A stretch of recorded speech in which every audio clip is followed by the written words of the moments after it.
Chers amis internautes fidèles de la parole, bonjour et bienvenue sur votre émission, celle-là qui se propose d'écumer à la lecture de la Bible, l'actualité et qui vous permet quand même de vous ressourcer avec le Créateur. C'est vrai que par les temps qui courent, l'inquiétude est de mise partout et tout le monde veut savoir de quoi sera fait demain. Les chrétiens ne sont pas exclus de ce monde qui s'inquiète aujourd'hui parce qu'il y a une pandémie qui est en train quand même de faire beaucoup de ravages dans le monde. Il y a donc de l'agitation dans l'Église et il faut aujourd'hui que chaque chrétien puisse se ressourcer, puisse se reconnecter avec la parole de Dieu, celle-là qui est faite pour nous diriger et pour savoir exactement ce qu'il faut faire pour pouvoir sortir de cette situation en respectant les prescriptions divines. Et c'est de ça qui sera question ce matin et nous allons recevoir une fois encore pour vous le pasteur Dauphin Bala qui est aujourd'hui présent dans nos murs. Je rappelle qu'il est le directeur adjoint de la mission Afrique pour Christ au Bénin. Il a décidé de nous entretenir sur un thème qui va nous rappeler, mais avant, recevons-le comme il se doit. Monsieur le pasteur, bonjour. Bonjour, monsieur le journaliste. Comment allez-vous? Ça va par la grâce de Dieu. Il y a un moment qu'on vous a vu dans nos studios. Oh oui, il y a des fois, il faut disparaître pour reparaître encore avec force. Tout à fait. Et là, vous êtes réapparu quand même à un moment où l'inquiétude est de mise et qu'il y a de l'agitation dans l'Église. Et vous avez prévu nous entretenir sur un thème que vous allez nous rappeler.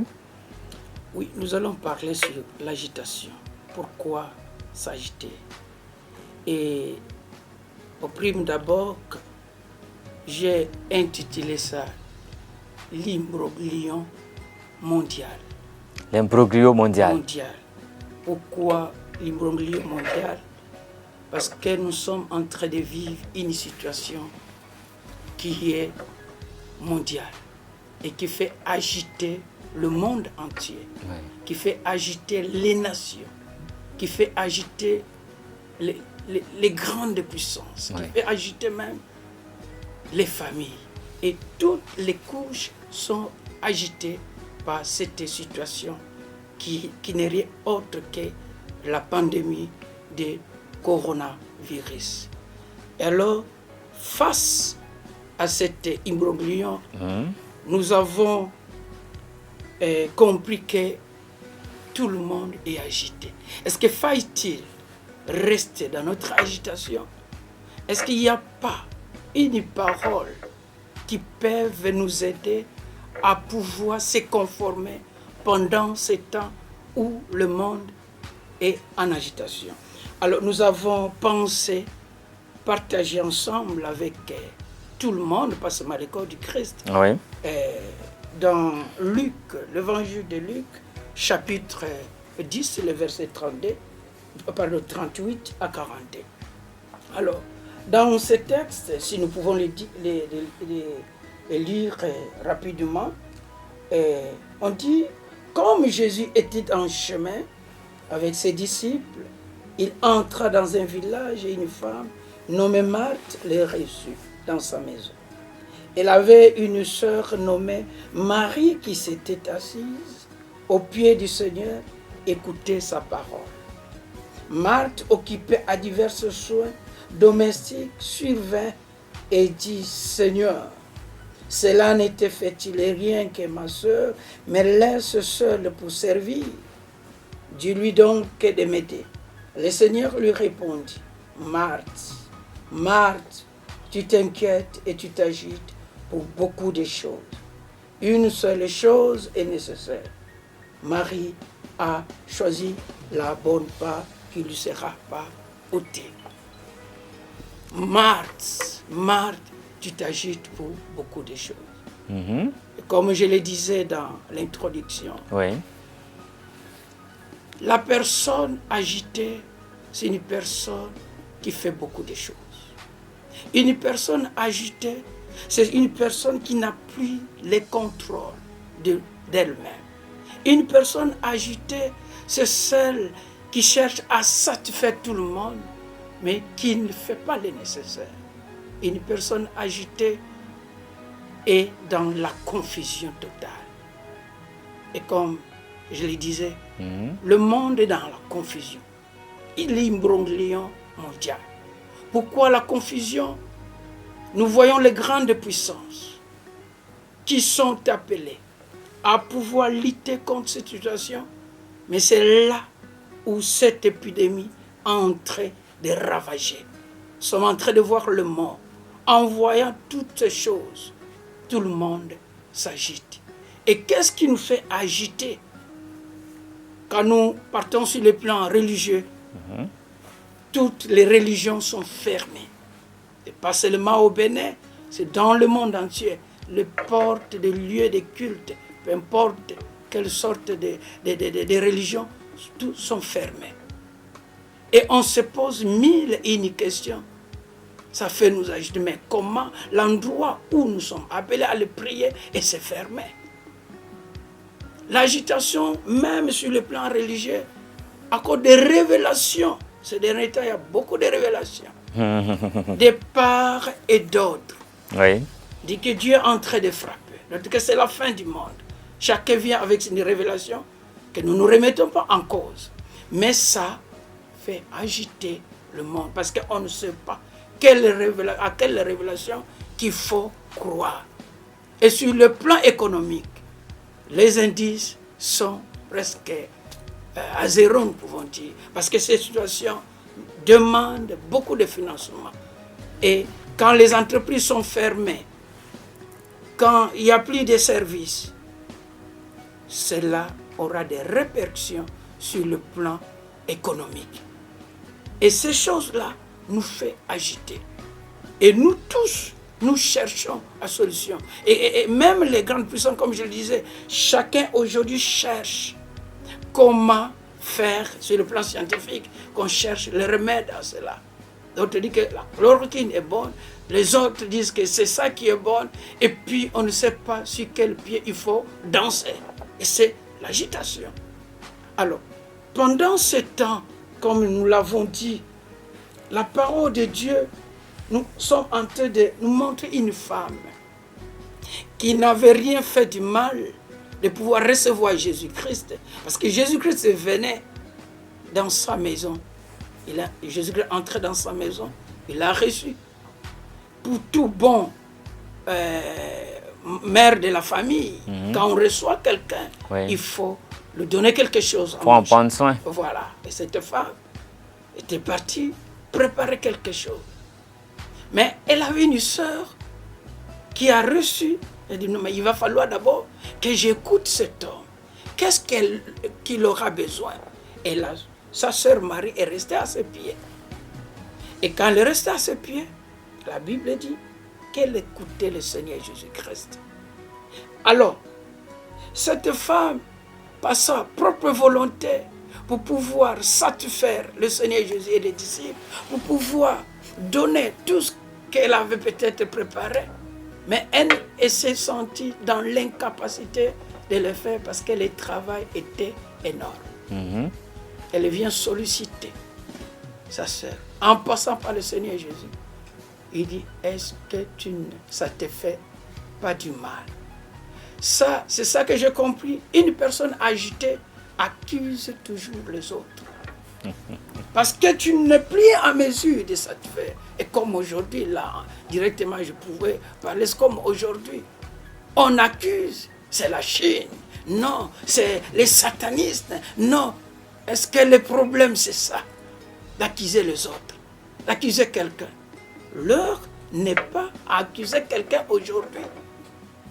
Quand Marthe accusait Marie qui ne veut pas l'aider, et voire même condamner le Seigneur Jésus-Christ, qui ne veut pas dire quelque chose à Marie pour pouvoir l'aider. Et Jésus a pris la parole pour dire, Marthe, Marthe, tu t'agites pour beaucoup de choses. On s'agite aujourd'hui. Nous nous agitons pour beaucoup de choses. Et même les mesures, les instructions qui nous sont données, nous ne sommes même pas à la hauteur de pouvoir respecter. Il faut laver les mains, il faut faire ça, il faut ça. Mais dans cela, on se coince toujours. On se rend compte que je n'ai pas fait ça, j'ai oublié ça. Les poignées de porte, il faut les chaussures laisser dehors. Vous voyez toutes ces choses, ça nous agite. Je n'ai pas dit que les mesures qui sont données sont mauvaises. D'ailleurs, c'est une bonne chose. Et là, les personnes qui sont agitées n'écoutent pas. C'est ça que Marthe a fait. Elle n'a pas cherché à écouter le Seigneur Jésus. Parce qu'elle était tellement agitée, elle ne peut pas écouter. Et beaucoup n'écoutent pas ces instructions, ne mettent pas en pratique les instructions qui sont données pour pouvoir empêcher la propagation de cette épidémie. Alors là, nous sommes, parce qu'il y a de l'agitation. On a confiance en nous-mêmes et que nous pouvons faire.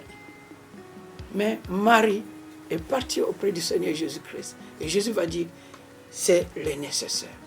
Qu'est-ce qui est le nécessaire? La personne qui est agitée ne sait pas.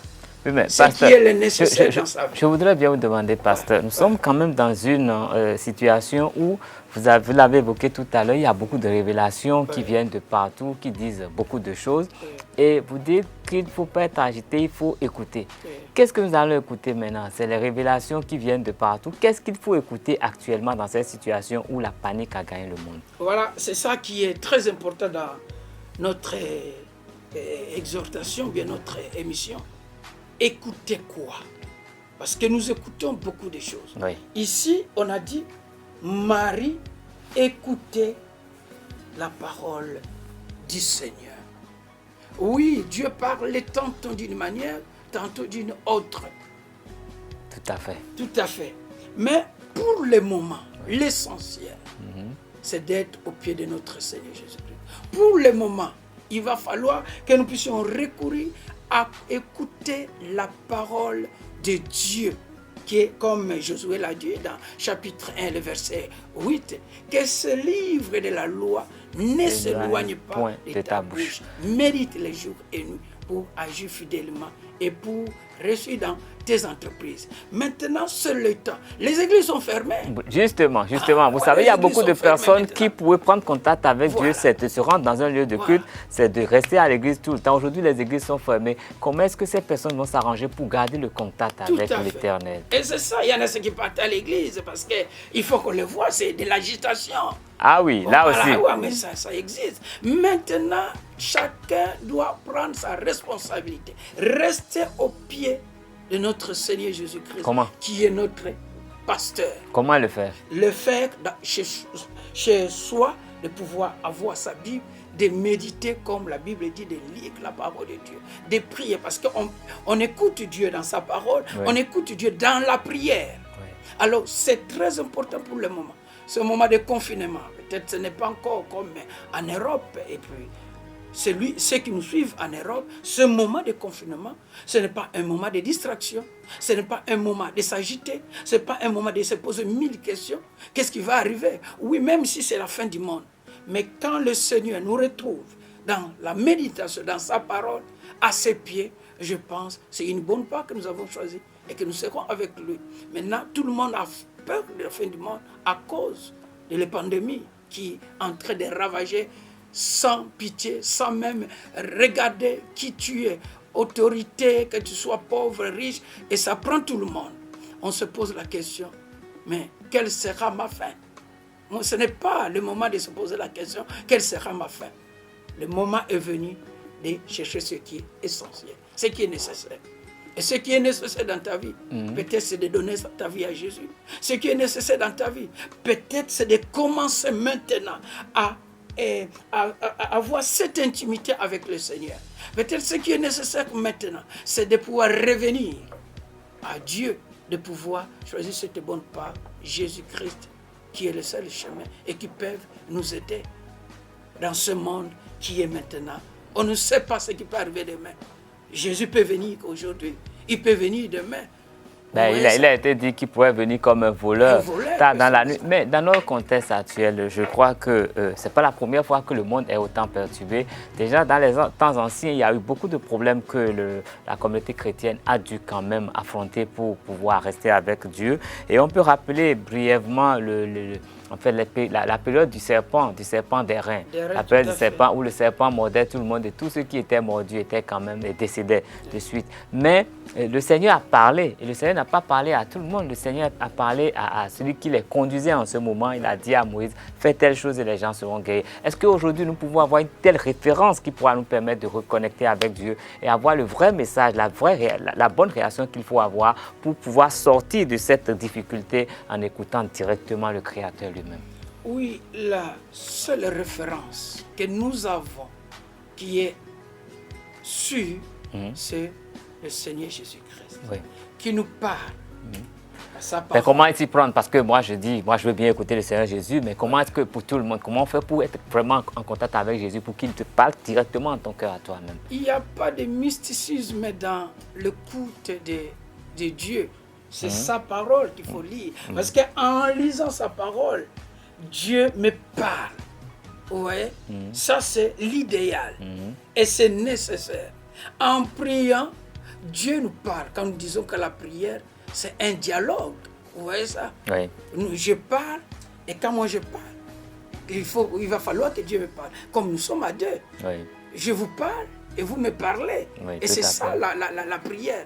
Parce que le problème, quand on entre dans la prière, on se déverse, et puis sans même écouter Dieu. Justement. Pourquoi nous devons d'abord méditer la parole en fonction de ce que nous avons médité. Et nous le présentons à Dieu. Et Dieu... Non, mais je veux comprendre.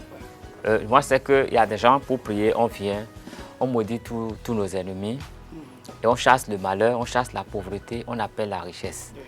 Hein?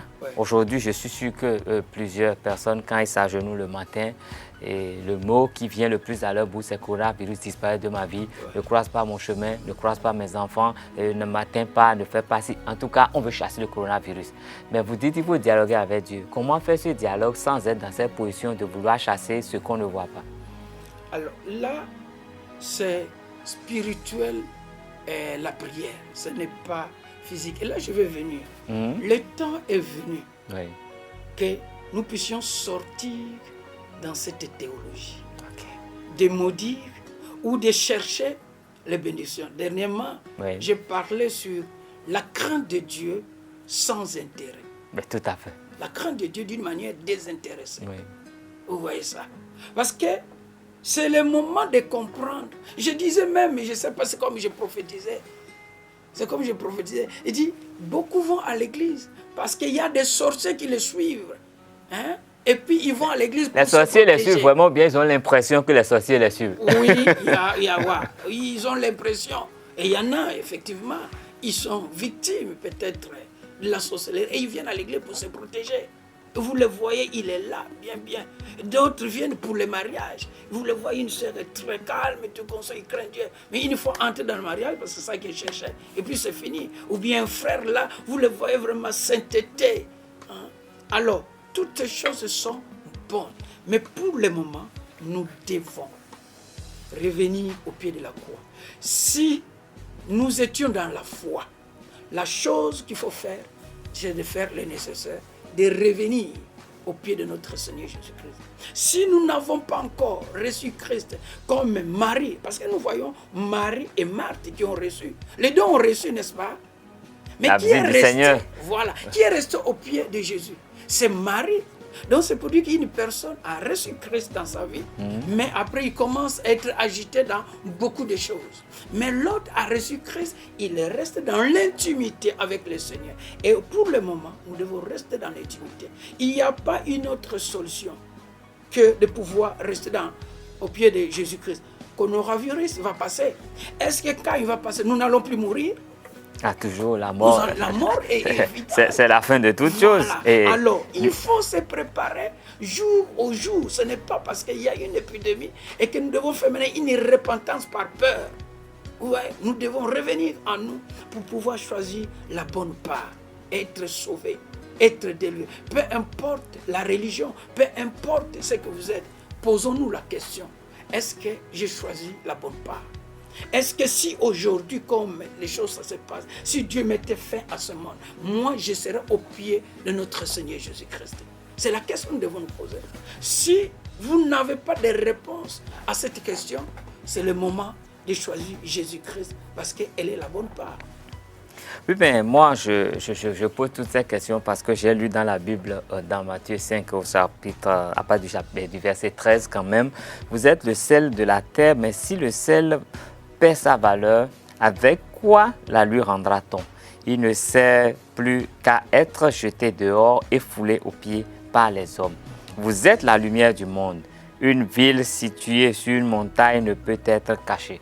Et tout ça, quand je lis ça, je me dis, on parle du chrétien. Donc aujourd'hui, qu'est-ce que le chrétien doit faire pour être le sel du monde? Qu'est-ce qu'il doit faire pour être cette ville sainte qui est au sommet de la montagne et qui doit éclairer quand même le reste des hommes pour qu'ils ne cèdent plus à la panique, pour que l'agitation puisse diminuer et qu'on puisse ensemble envisager une solution qui vienne de Dieu, qui soit une solution soft, parce qu'avec Dieu, il n'y aura pas de grand tapage. Mais qu'est-ce que le chrétien doit faire aujourd'hui pour garder un peu de cette sainteté et être utile au reste de ses congénères?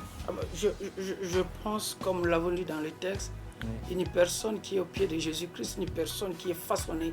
Parce que la Bible déclare que Dieu nous a enlevés dans le monde des ténèbres, nous a transportés dans le royaume de son Fils d'amour, parce que nous avons la rédemption et la rémission du péché. Nous avons la nature de Dieu en nous. Et comme nous avons la nature de Dieu, nous devons nous comporter comme des enfants de Dieu. Et donc notre témoignage, notre manière de faire doit être une lettre écrite à ceux qui ne connaissent pas le Seigneur. Ils doivent s'inspirer de notre comportement. Comme l'apôtre Paul même le disait, soyez mes imitateurs comme je le suis auprès de notre Seigneur Jésus-Christ. Et donc ça c'est important. Alors si nous sommes dans cette optique et que nous observons la parole de Dieu, maintenant qu'est-ce que nous devons faire face à la situation? Comme nous le constatons, Somme 91, c'est devenu, même les gens qui ne connaissaient pas ça, maintenant c'est ça, c'est pas mauvais, c'est une bonne chose. Ce sont des promesses que nous devons vivre étant qu'enfants de Dieu. Alors pour connaître ces promesses, il faut lire la parole de Dieu, il faut la méditer, il faut avoir la confiance, il faut se confier à Dieu.